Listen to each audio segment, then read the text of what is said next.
بسم الله الرحمن الرحيم. عم يتساءلون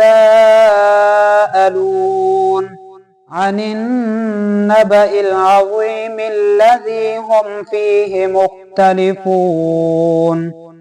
كلا سيعلمون ثم كلا سيعلمون.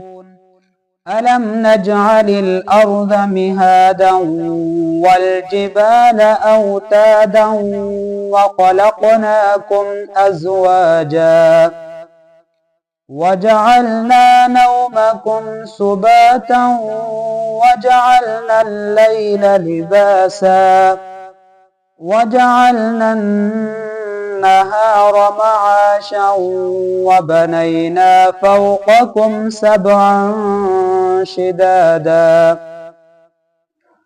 وجعلنا سراجا وهاجا وأنزلنا من المعصرات ماء ثجاجا لنخرج به حبا ونباتا وجنات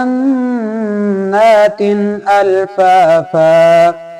إن يوم الفصل كان ميقاتا يوم ينفخ في الصور فتأتون أفواجا وفتحت السماء فكانت أبوابا وسيرت الجبال فكانت سرابا.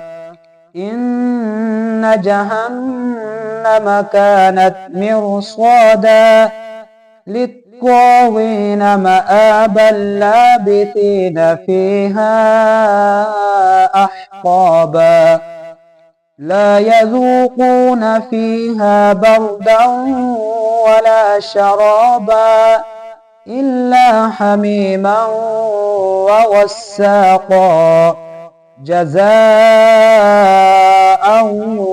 وفاقا. إنهم كانوا لا يرجون حسابا وكذبوا بآياتنا كذابا وكل شيء أحصيناه كتابا فذوقوا فلن نزيدكم إلا عذابا. إن للمتقين مفازا حدائق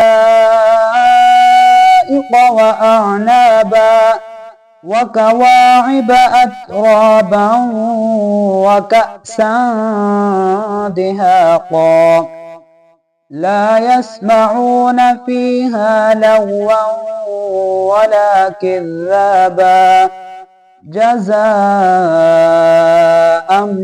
من ربك عطاء حسابا. رب السماوات والأرض وما بينهما الرحمن لا يملكون منه خطابا. يوم يقوم الروح والملائكة صفا لا يتكلمون إلا من أذن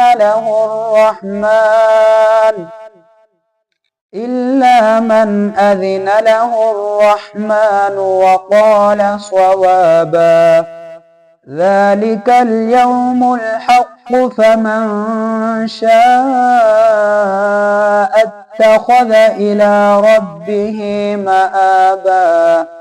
إنا أنذرناكم عذابا قريبا يوم ينظر المرء ما قدمت يداه ويقول الكافر يا ليتني كنت ترابا.